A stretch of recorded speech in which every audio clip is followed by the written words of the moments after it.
Shalom Bapak Ibu yang dikasihi Tuhan, kita berjumpa kembali dalam Suara Pengharapan. Kali ini saya ingin berbagi kepada Bapak Ibu Saudara sekalian tentang disiplin rohani. Mengapa disiplin rohani itu begitu penting? Bapak Ibu, kita pernah mendengar orang berkata, mengapa dia menjadi orang Kristen yang sekian lama tetapi karakter atau kehidupannya tidak mencerminkan sebagai murid Kristus? Itulah sebabnya Bapak Ibu kita perlu memikirkan yang namanya disiplin rohani.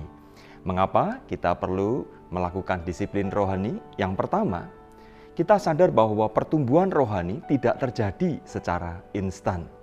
Bapak Ibu, ketika kita mendisiplin diri untuk berdoa, untuk membaca Alkitab, untuk pergi ke gereja, untuk mengambil waktu teduh, untuk memikirkan hal-hal yang positif, untuk membuang hal-hal yang negatif dan lain sebagainya, itu semua merupakan sebuah latihan disiplin rohani bagi kita.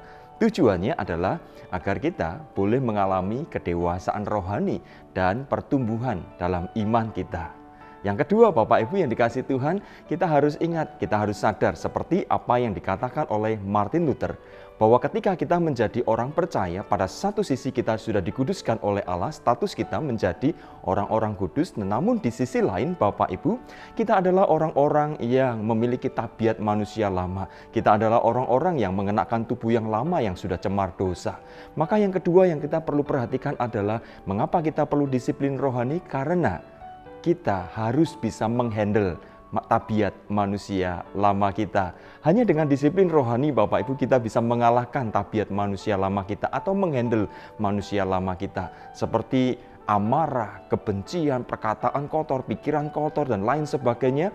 Jikalau itu dibiarkan terus bercokol dalam hidup kita, menguasai kita, maka kita akan mengalami kesulitan untuk bertumbuh secara rohani atau dewasa secara rohani. Itulah sebabnya kita perlu disiplin rohani.